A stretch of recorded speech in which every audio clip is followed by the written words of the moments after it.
अनुवाद की प्रक्रिया की यदि हम बात करें तो शब्द में दो शब्द हैं, एक का नाम अनु और दूसरे का नाम क्या है, वाद। वाद का मतलब होता है जी कहना, बोलो। अनु का मतलब होता है पीछे पीछे, अर्थात एक अर्थ को, अर्थ तो समान ही रहेगा ना, यदि एक अर्थ को किसी एक भाषा से दूसरी भाषा में वैसा का वैसा यानी ज्यों का त्यों रूपांतरण करना, बताओ क्या कहलाता है। राम खाता है मतलब खाने का कोई काम कर रहा है, राम ईट्स मतलब भी सेम है और राम खाद्यति का मतलब भी एक है। तो एक ही अर्थ है लेकिन शब्द अलग अलग हैं, भाषा अलग अलग है। तो एक भाषा में कहे गए किसी अर्थ को दूसरी किसी अन्य भाषा में वैसा का वैसा कह देना, अर्थ में परिवर्तन है, केवल किस में परिवर्तन होता है, इसको कहते हैं हम अनुवाद। अनुवाद में उपसर्ग दिख रहे हैं, आगे आ जाओ। कहा हम बात कर रहे हैं कौन से अनुवाद की, संस्कृत में अनुवाद की। और संस्कृत अनुवाद करने के लिए हमें कुछ चीज़ों का ज्ञान होना अति आवश्यक है। जैसे उदाहरण के लिए हम स्टार्ट करेंगे वहाँ से, कहते हैं एक तो किसका ज्ञान होना जरूरी है, कारकों का। हिंदी में तो आप कितने कारक पढ़ते हैं, 8, लेकिन हम यहाँ कितने पढ़ने वाले हैं, 6। चलिए, कर्ता, कर्म, करण, संप्रदान, अपादान और अधिकरण के बाद में कारकों के ज्ञान के साथ साथ जिसका ज्ञान होना अति आवश्यक है वो, और विभक्तियाँ कितनी हैं, कहा कारक 6 हैं, विभक्तियाँ 7 हैं, एक के साथ दो तो हम दे नहीं सकते। कहा जो संबंध को कारक नहीं मानते ना, पर अनुवाद करने के लिए उसको भी एक विभक्ति देनी पड़ेगी। 6 में 1 जोड़ा तो 8 हो गया, 7 हो गया। इसके साथ भी आपको वचनों का भी ज्ञान होना जरूरी है। हिंदी में कितने वचन होते हैं, 2 वचन होते हैं, एक के लिए एक वचन और अधिक के लिए सीधा ही बहुवचन। हमारे यहाँ वाया भी चलेगा, यदि एक है तो एक वचन है, 2 है तो 2 वचन या द्विवचन, और यदि 2 से अधिक है तो 3 है तो 4 में चतुर्वचन बहुवचन। जब आप पढ़ते हैं तो हमें लिंग का ज्ञान होना भी आवश्यक है। बिना लिंग ज्ञान के शब्द रूप नहीं बना सकते हम। लता का पता ही ना हो कि लता स्त्रीलिंग है, सुनीता का पता ही नहीं हो स्त्रीलिंग है, फल का पता ना हो नपुंसक लिंग है, तो हम उसके रूप नहीं बना सकते। हिंदी में सिर्फ होते हैं कितने लिंग, 2 लिंग। पुरुष जाति से संबंध रखने वाला भाव वाला पुरुष प्रधान जो सत्व होता है, पुंसत्व का भाव वो पुलिंग, स्त्रीत्व का जिसमें भाव हो वो कहलाता है स्त्रीलिंग। लेकिन हमारे एक और वाया है, कहते हैं पुलिंग, पुरुष जाति से संबंध या भाव जाति का ज्ञान कराने वाला पुलिंग, स्त्री जाति का ज्ञान करवाने वाला स्त्रीलिंग। न स्त्री न पुमानिति न पुंसकम। इसलिए थोड़ी बात समस्या आ जाती है।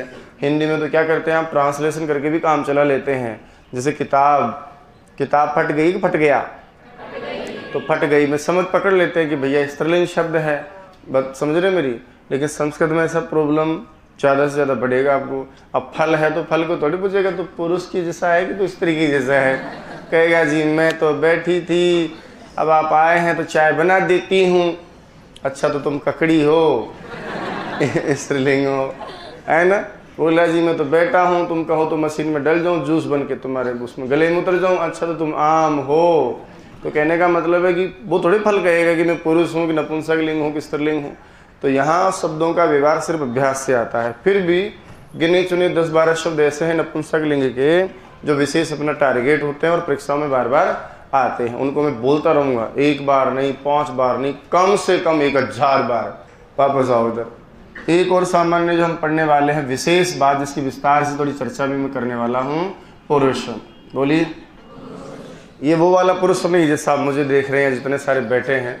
पुरुष का मतलब है ये भाव है 3 प्रकार के, और ये पुरुष कितने हैं, 3 हैं। ये क्रिया के लिए भी आते हैं और कर्ता के लिए भी आते हैं। सुनना, एक पुरुष तो कौन सा है, प्रथम पुरुष, एक होता है मध्यम पुरुष, एक होता है उत्तम पुरुष। चलिए थोड़ा विस्तार से चर्चा करता हूँ।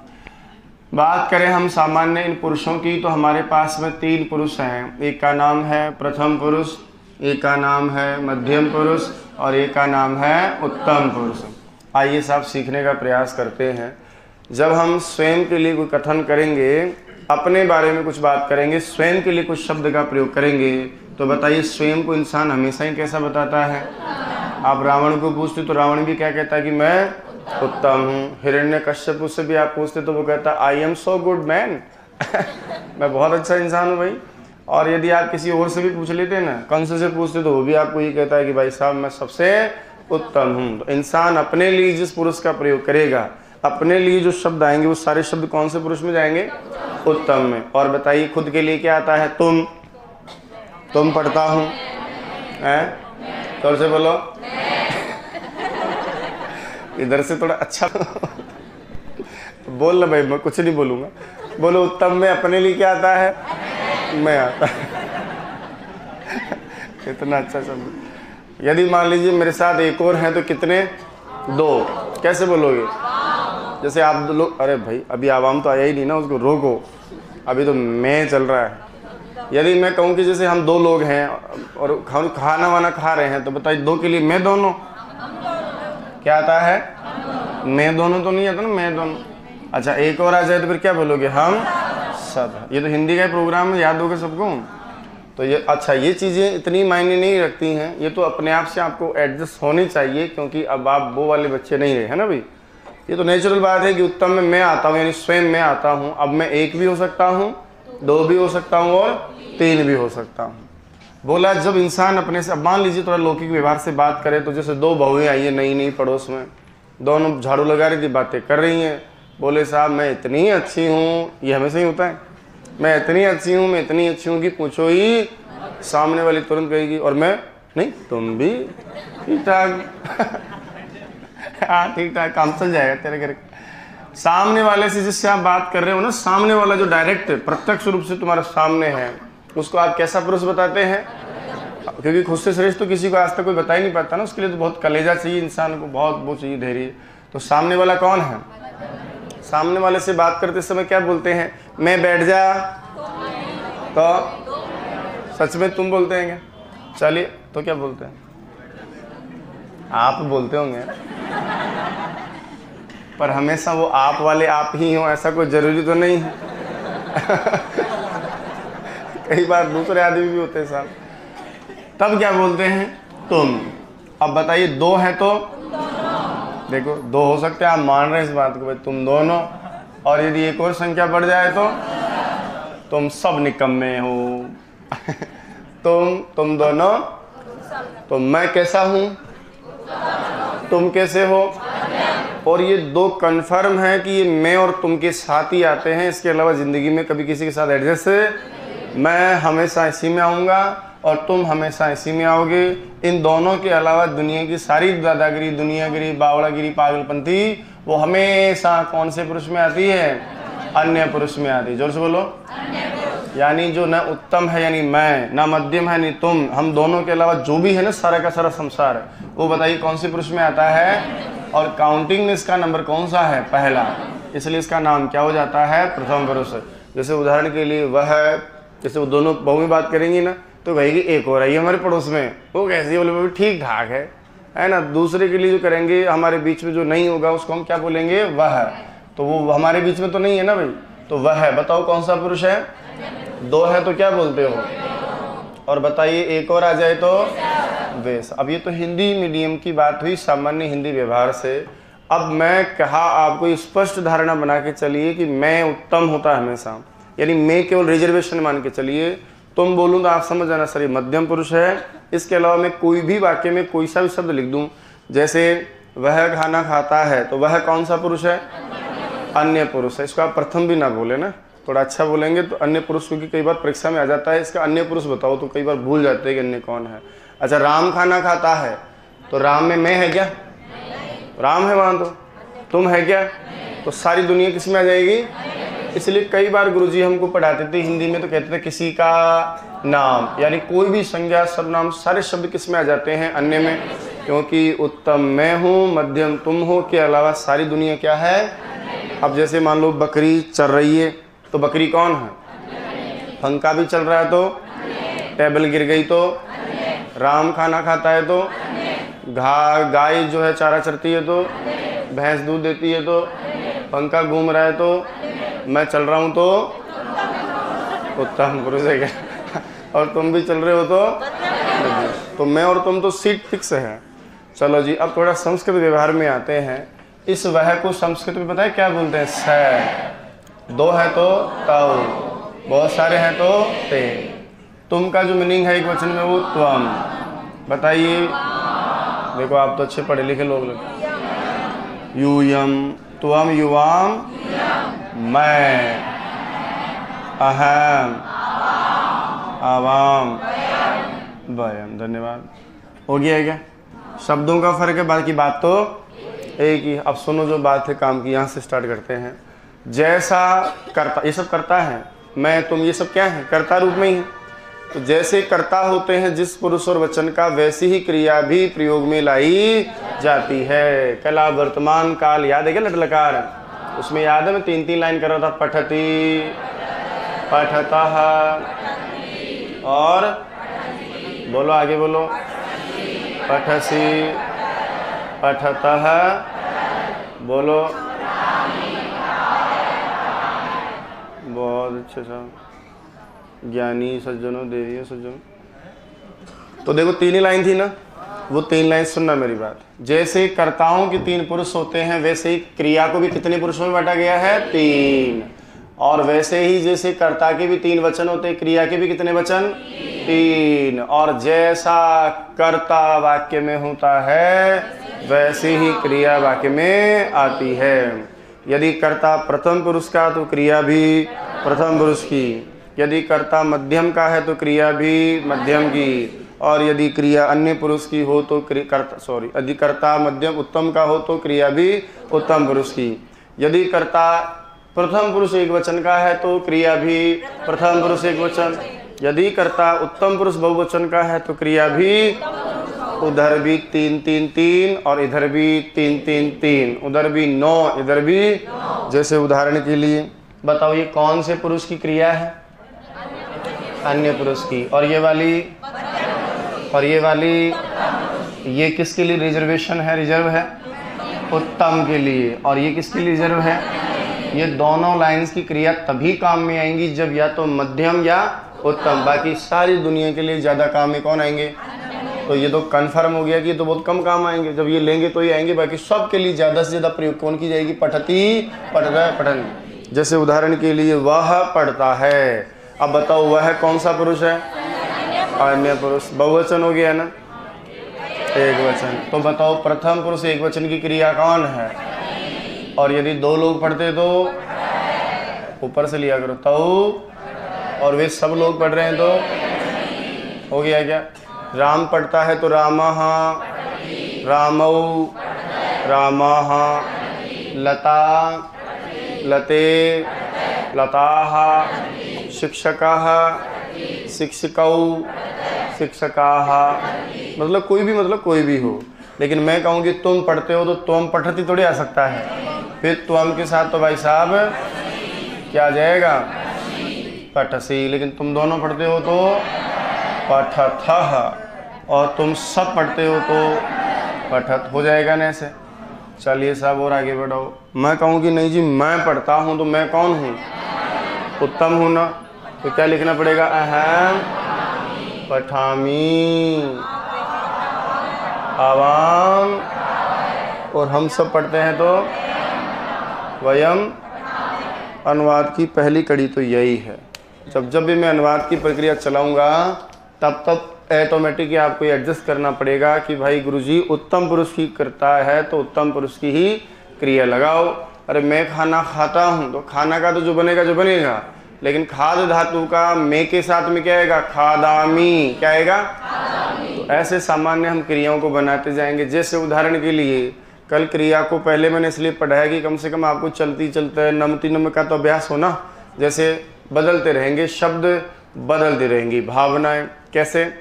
जैसे मैं कह दूंगी लता पढ़ती है तो क्या बनाओगे?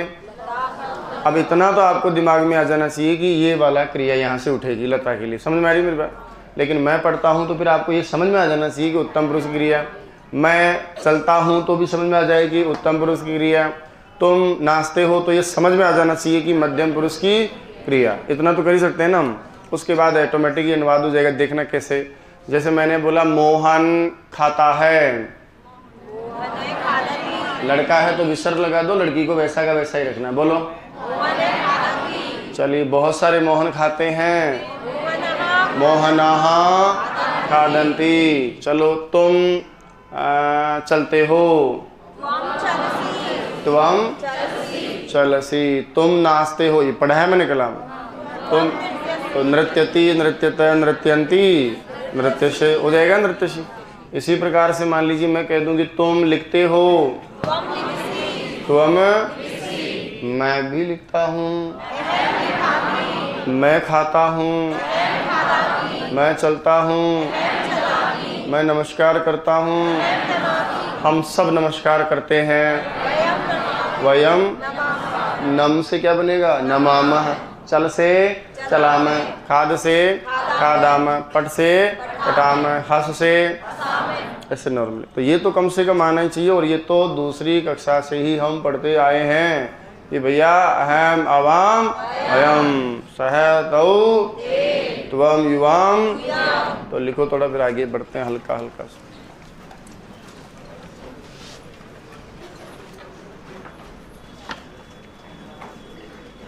लिखिए अनुवाद।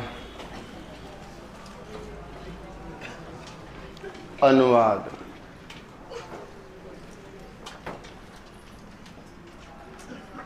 लिखो।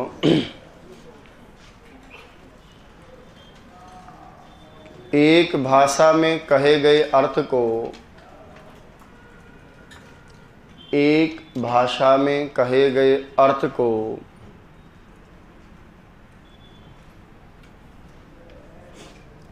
अन्य किसी दूसरी भाषा में,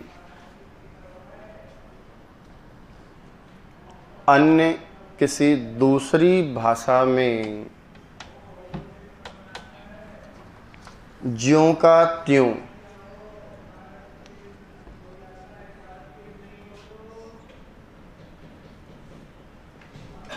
हिंदी का शब्द है। हाँ, लगे कि घर से आया, गुरुजी घर से डाल रहे हैं वो थैले बैग में। ज्यों का त्यों मतलब वैसा का, सेम टू सेम। ये ज़्यादा अच्छा लगा होगा। तो ज्यों का त्यों कहना, कहना अनुवाद कहलाता है। क्या कहलाता है? अनुवाद कहलाता है। लिखिए, संस्कृत में अनुवाद करने के लिए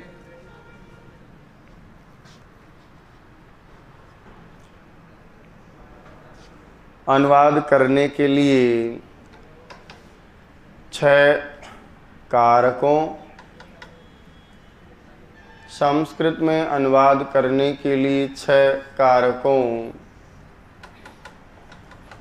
7 विभक्तियों, 7 विभक्तियों, प्रथमा से लेकर, ध्यान है पढ़ेंगे भी हम और चर्चा करेंगे। 3 लिंगों,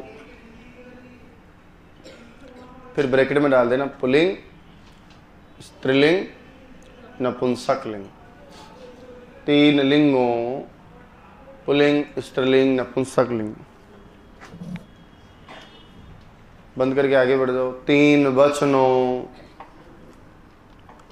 3 वचनों कौन कौन से?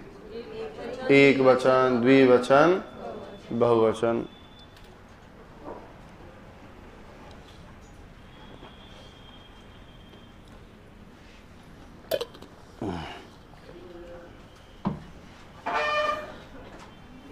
और 3 पुरुषों,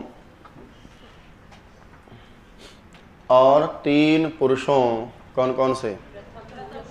प्रथम, मध्यम, उत्तम पुरुष। प्रथम, मध्यम, उत्तम पुरुष। बंद करके लिखो, का ज्ञान होना आवश्यक है। 3 पुरुषों का ज्ञान होना आवश्यक है, आवश्यक है। ये तो केवल प्रसंग को सलाते चलेंगे। इसको देखो थोड़ा नीचे लिखो। सभी कर्ता और क्रियाओं को, सभी कर्ता और क्रियाओं को कितने पुरुषों में? 3 पुरुषों में बांटा गया है। कर्ता और क्रियाओं को 3 पुरुषों में बांटा गया है। बांटा गया है। जैसा मैं बोलूं वैसा ही चलना। सबसे पहले इधर हेडिंग डालें पुरुष। पुरुष के बराबर में लिखेंगे हम एक वचन, द्विवचन और बहुवचन। तो पुरुष बराबर में पहले बनाएंगे हम एक वचन, कॉपी के बीचों बीच हो जाएगा लगभग द्विवचन और लास्ट में बहुवचन। पुरुष के नीचे सबसे पहले क्या लिखोगे? अन्य पुरुष या प्रथम पुरुष। अन्य पुरुष या प्रथम पुरुष। अब इसी के नीचे लिखना थोड़ा, है ना, कोई बात नहीं, लंबा हो जाए तो कोई समस्या नहीं है। इधर इस बाउंड्री में नहीं आना है, जो लिख रहा हूँ यहाँ लिखना है। कहाँ गया? ये यहाँ। ठीक है भाई, लिखो इसके नीचे। उत्तम और मध्यम के अलावा, आप इस समय यहाँ है मेरे साथ, उत्तम और मध्यम के अलावा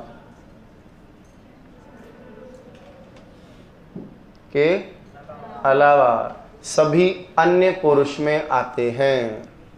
यही परिभाषा है इसकी। उत्तम और मध्यम पुरुष के अलावा सभी अन्य पुरुष में आते हैं। जो उत्तम नहीं हो, मध्यम नहीं हो, वो कौन है? ठीक है, किसमें आते हैं? यहां से स्टार्ट करो, बराबर से लिख रहे थे ना। अब लिखो आप बराबर में। वह, वे दोनों, वे सब। वह दो हैं तो वे दोनों और वे सब। फिर वह के साथ नाम भी तो हो सकता है किसी का। अब इनकी संस्कृत बनाओ सेम। नीचे स है, ताऊ, ते। क्या लिखोगे? इसी तरह सेम टू सेम। और क्रिया को कैसे बनाओगे? यहाँ पठती, पठता, पठंती।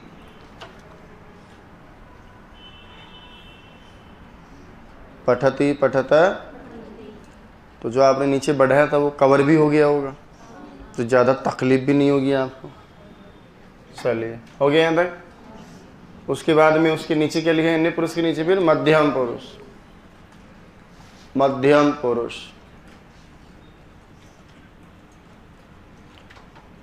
क्या लिखा? इसके नीचे जिससे बात की जाती है, जिससे बात की जाती है, वह मध्यम पुरुष है। वह क्या है? मध्यम पुरुष है। इसके लिए युष्मद शब्द का, बोर्ड पर लिखा है, इसके लिए युष्मद शब्द का प्रयोग होता है। इसी के रूप में त्वम युवाम युवम, त्वाम युवाम युष्मान, त्वया युवभ्यम युष्माभि। किस शब्द का प्रयोग होता है? तद पढ़ा था ना हमने, सह तौते। तो वो तो तद तो यहाँ आता है, यहाँ कौन आएगा? युष्मद। इसी के रूप में 7 विभक्तियों में एक व्यक्ति बने यहाँ लिखिए सामने। बराबर में क्या लिखोगे? तुम, तुम दोनों, तुम सब उठाई गिरे हो।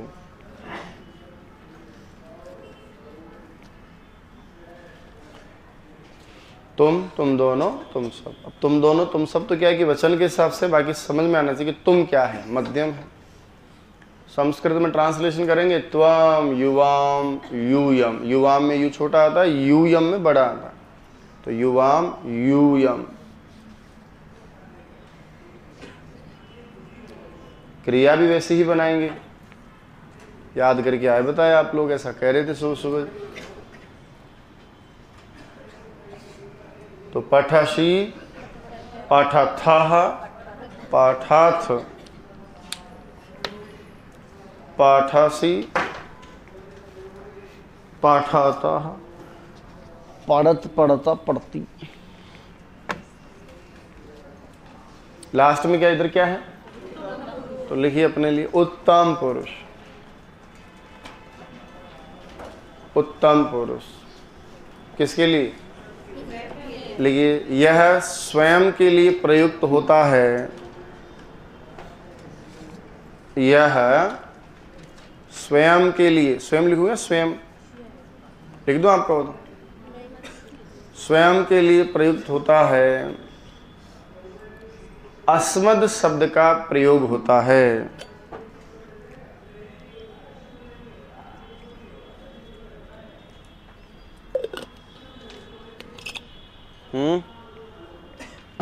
अस्मद शब्द का प्रयोग होता है। लिखो बराबर में,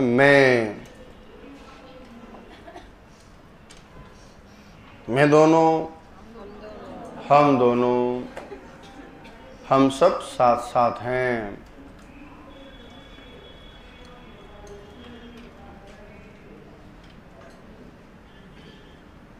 संस्कृत में क्या लिखेंगे?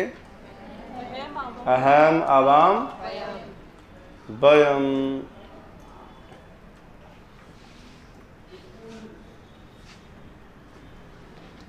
इंग्लिश में तो आई एंड वी ओनली। यहाँ एक और बढ़ जाएगा द्विवचन, वहां पर भी होता है सिंगुलर और प्लूरल, बट यहाँ होता है ड्यूलर। क्या लिखोगे? पठामी, पठावह। अरे बच्चों, यहाँ तक दिक्कत है भाई किसी को? यदि यहाँ दिक्कत नहीं है तो आगे कोई दिक्कत नहीं है, और यदि यहीं दिक्कत है तो आगे फिर पूरी दिक्कतें ही दिक्कतें हैं। इसको हम पढ़ रहे हैं, लगभग 8 साल के थे ना, नन्हे मुन्ने राई हैं, देश के सिपाही हैं, बोलो मेरे संग, पढ़ती पढ़ते तब से पढ़ रहे हैं हम इसको। चलो देखिए, लिखो नीचे नंबर 1।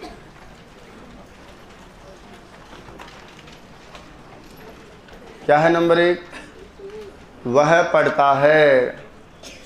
लिखूं क्या बोर्ड पे? हिंदी में तो लिख ही सकते हैं हम। वह पढ़ता है। पढ़ता है मतलब रीड वाला पढ़ना, कुएं में पढ़ने वाले नहीं, पढ़ता है। नंबर 2, तुम पढ़ते हो। तुम पढ़ते हो।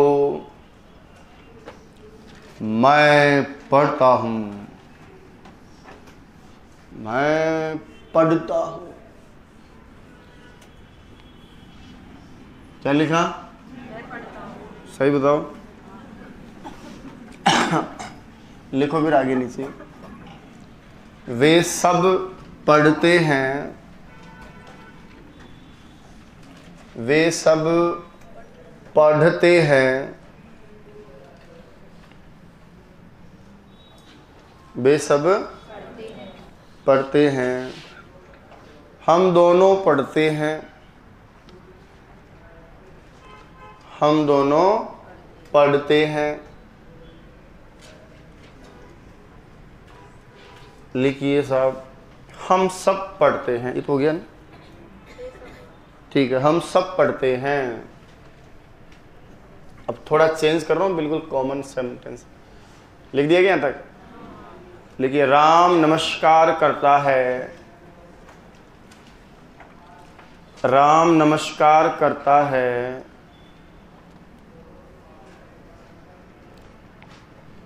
राम क्या करता है? कौन सी धातु है इसमें? नम। कर लोगे ना? राधा नाचती है। राधा, राधा नाचती है। नृत्यति, नृत्यत पढ़े थे ना कल? लिखिए, माता पकाती है। पकाना मतलब मेकिंग फूड, लाइक नॉट वेजा फ्राई वाला। पच धातु आती, पच, पचती, पचत। माता पकाती है। मैं हंसता हूँ। मैं हंसता हूँ।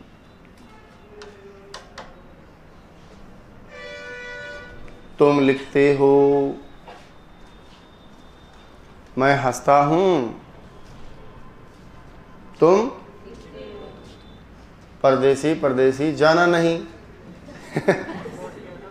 अनुवाद नहीं करना है। लिखो, मोहन, मोहन बोलता है। कल लिखी थी मैंने धातु। वद, वदती, वदता, बोलता है। हम सब चलते हैं। हम सब चलते हैं। बकरी घूमती है। बकरी घूमती है। विचरती, विचरत, विचरती। चलो बालिकाएं, बालिकाएं पकाती हैं। मेकिंग फूड, पकाती हैं। पचती, पचता। हम सब देखते हैं। हम सब देखते हैं।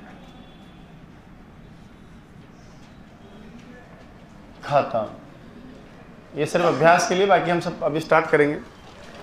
चलो मैं आपको अनुवाद, शुद्धि, शुद्धि, लिंग, विभक्ति, ज्ञान, वचन सबको एक साथ लिए चलूंगा। बोर्ड पर आप लगातार बने रहेंगे। प्रथमा से स्टार्ट करेंगे। कहाँ तक चलेंगे हम? सप्तमी तक। सप्तमी के बाद कौन सी विभक्ति आती है? अष्टमी। संबोधन आता है क्या? आ जाए गुरु। सप्तमी, अष्टमी, नवमी, ले मजो ले। भाई अपडेशन तो होता ही रहता है, पर बदकिस्मती से क्या है कि कुछ चीज़ें आज तक बढ़ी नहीं हैं। अंग्रेजी की वो 26 कितने, मुझे याद भी नहीं है, 26 ही है ना, वो 26 अक्षर से 27 नहीं हुए आज तक। हिंदी वर्णमाला के 33 मुख्य व्यंजनों से 34 नहीं हुआ आज तक। पर हम ही बनाने वाले, हम ही बिगाड़ने वाले। यदि हमारा मन हो तो हम बढ़ा सकते हैं, इसकी बात नहीं। अब जो हम पढ़ने जा रहे हैं ना, वो विभक्ति के साथ चलेंगे। पहली बात तो ध्यान रखेंगे मेरी बात को आप, कि शब्द रूप जब तक याद नहीं होंगे आप यहाँ नहीं चलेंगे। और यदि याद हो जाएंगे ना कन्फर्म, जैसे सपने में भी गए ना, तृतीया रामायण रामायण रामायण, इस हद तक आपको होना चाहिए।